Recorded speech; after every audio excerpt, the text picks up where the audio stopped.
যাদের নারকেল খাওয়া একদম বারণ বা নারকেল হজমের সমস্যা আছে, নারকেল ছাড়াই বা নারকেলের ব্যবহার না করেই বানিয়ে নিন এঁচোড়ের নিরামিষ মালাইকারি। প্রেশার কুকারে পরিমাণ মতন জল আর সামান্য লবণ দিয়ে গরম করে নিয়ে এঁচোড়ের পিসগুলোকে সিদ্ধ করে নিন। হাই ফ্লেমে 2টো হুইসেল দেবেন, সিদ্ধ হয়ে যাবে। এঁচোড় সিদ্ধ করার সময় হলুদ গুঁড়ো দিতে পারেন, এতে কালারটা সুন্দর হবে।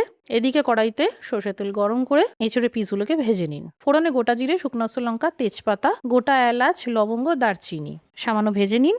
কয়েক টুকরো আদা, 2টো কাঁচা লঙ্কা আর একটা টমেটো পেস্ট করে দিয়ে দিন। সামান্য হলুদ গুঁড়ো আর লঙ্কার গুঁড়ো দিয়ে ভাজতে থাকুন। 1 চা চামচ করে জিরের গুঁড়ো, ধনের গুঁড়ো, স্বাদ মতন লবণ আর 1 চা চামচ চিনি দিয়ে আবার একটু ভেজে নিন। মশলা ভাজার সময় বারে বারে জল দেবেন যাতে পুড়ে না যায়। ভাজা এঁচড়গুলো দিয়ে ভালো করে মিশিয়ে নিয়ে 1 গ্লাস মতন গরম জল দিয়ে দিন। মিক্সার জারে 4টে কাজু বাদামের সাথে 1 প্যাকেট গুঁড়ো দুধ সামান্য জল দিয়ে ব্লেন্ড করে নিন। গুঁড়ো দুধ ব্যবহার করলে নারকেলের দরকার পড়বে না। এঁচড় সিদ্ধ হয়ে গেলে এই কাজু বাদাম আর গুঁড়ো দুধের মিশ্রণটা দিয়ে দিন। সেই সাথে 1 চা চামচ গরম মশলার গুঁড়ো, 1 চা চামচ চিনি আর সামান্য ঘি ভালো করে মিশিয়ে নামিয়ে নিন।